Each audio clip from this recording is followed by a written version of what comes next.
I got this question from Lisa. I'm preparing my house for sale and I would say my house is in pretty good condition. Is there something I can do to my house that is easy, quick, and cheap that'll help me sell it quicker and for more money? I don't have the bandwidth to do anything major and I don't have a big budget. Lisa, this is such a common question homeowners have. And my answer is always dependent on the specific condition of the house. And in your question, you describe your house as in pretty good condition. And the way I would interpret that into real estate language is move-in ready.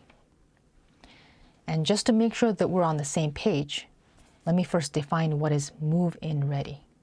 Move-in ready house is where the entire house, all the components of your house, they're all functioning properly.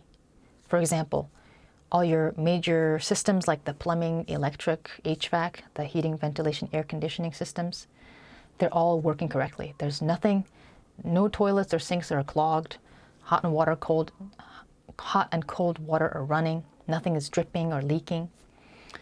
There's no flickering lights, all the outlets work. In the winter, your house is nice and warm. In the hot summer season, your house is nice and cool. Roof is not leaking, foundation is not cracked or settling. If you have basement, it doesn't have any flooding issues. All your windows are properly functioning. It opens. When you open it, it stays open. When you close it, it closes fully. There's no space or cracks, and you can lock it.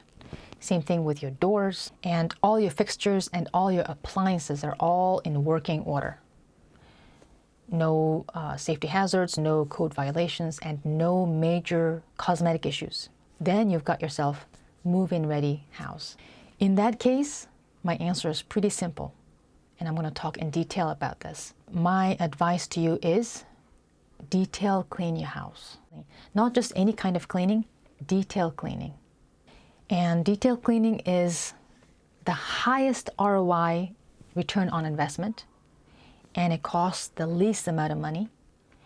And it is the prerequisite if you decide to do a little bit more. Let's say, oh, I want to paint the living room, or oh, I need to replace this faucet. Whatever other upgrades and things that you want to do to the house, detail clean your house. For my clients who are selling move-in ready homes, detail cleaning is a requirement. Let me show you the differences of two windows.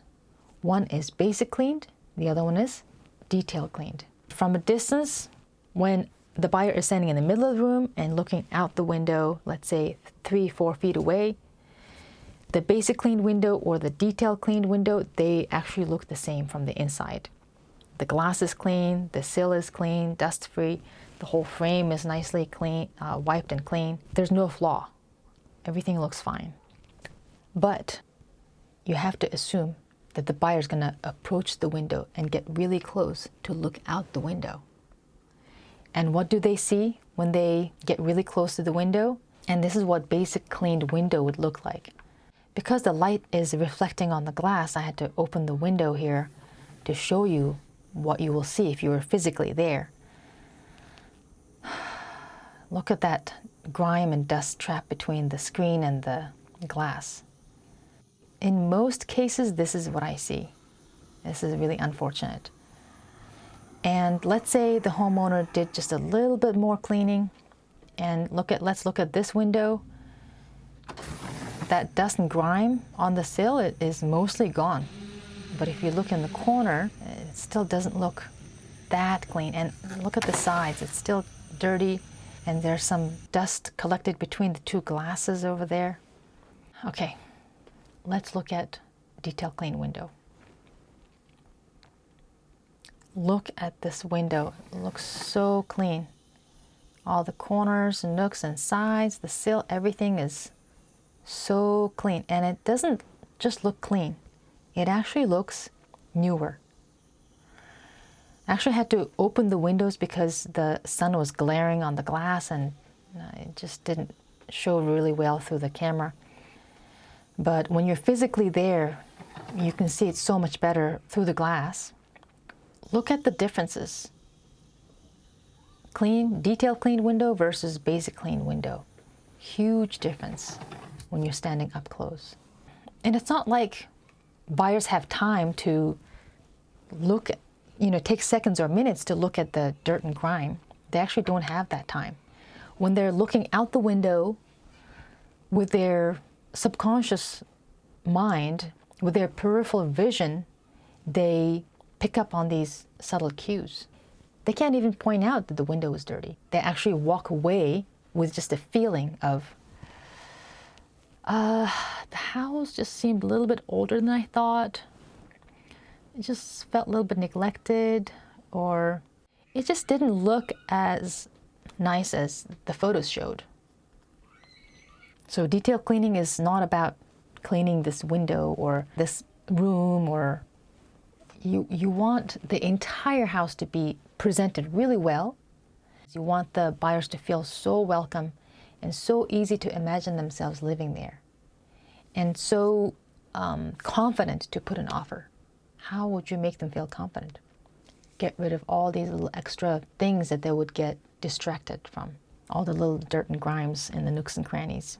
Actually, there's this phenomenon called thin slicing. This phenomenon applies 100% in home buying. And this phenomenon is explained by Malcolm Gladwell. Of course, he's not in real estate industry, but in his book called Blink, he explains about thin slicing, how human beings are capable of picking up all these subtle cues in the environment and make accurate judgment about bigger things. For example, home buyers, sometimes they spend 20 or 30 minutes to make a decision to buy $1 million home. And that's really crazy to think about, because that's a huge investment. And they don't have time to get to know the condition of the house fully in that time. That's just too short. Even when they bring home inspector and look around for 2-3 hours, they still don't know everything about the house unless they buy the house, live in it, then they really get to know the house. So during showing, there's no way the buyers are going to be able to fully know the house. They're basically doing this risk analysis. They're picking up all these subtle cues. If I purchase this house, is this a big, huge risk, or is it an easy yes? That's what they're thinking and walking around. Here's another way to think about it.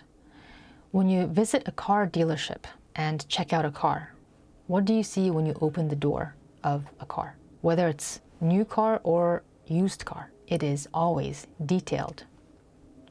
That's because car dealership, they've been selling thousands of cars for many years, and they know how to maximize, especially used cars, value by detail cleaning. It is a standard. Okay. So now let me answer some frequently asked questions about deep cleaning. Here's a question that I get asked a lot. I'm planning to do the cleaning myself. What should I keep in mind? Well, I would say two things. One is, if you think it's going to take you a certain time to get it done, let's say over one weekend, assume it's going to take you much longer, twice as long, 3 times as long. Because once you start cleaning, detail cleaning, it takes a long time. And sometimes this is what happens with my clients, where they say, I'm going to tackle this myself, we're going to start cleaning. And what do you know, halfway through, they're exhausted, they're behind schedule, and they decide, I'm going to hire professionals after they've spent a lot of time and energy. Yeah, don't let that happen to you. Walk around and really see how much work needs to be done before you make that decision. And the second thing that I want to let you know, the second thing that you want to be aware is,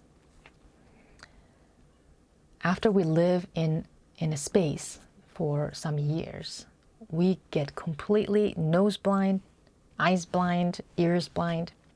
We get so used to all the deficiencies around the house, the smell of the house.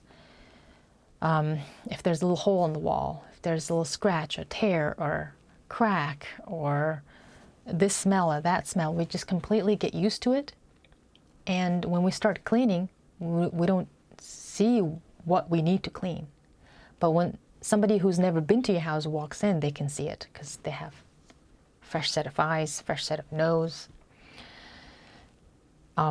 For example, I have a dog, a Shepherd mix, and he spends half the time outside and half the time inside the house. And apparently my house smells like wet dog, as one of my family members pointed out. And I don't smell my dog because I'm completely used to his smell. When I leave the house and I come back, I don't smell him at all. The only time that I smell him is when he's literally wet. Anyway, the point is, just be aware that you might miss some things that are critical. Maybe get somebody else's perspective on your home.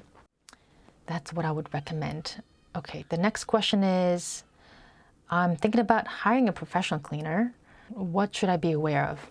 Okay, if you're hiring a professional cleaner, I would say at least interview 3 companies and not just get quotes, because most cleaning companies, they have this package, move out package, move in package. Detail cleaning is completely separate category of cleaning. So when you're interviewing them, make sure you're all on the same page. Clearly communicate what you're looking for so that you're not surprised by increased price or the timing or scheduling, or something gets delayed, or the end result is not what you expected.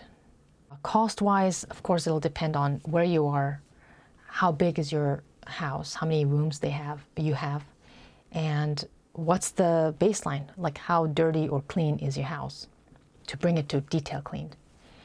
And just to give you an example, for single-family homes here in Northern Virginia, let's say you have 4-bedroom, 2.5 bathroom, that's a typical size single-family home.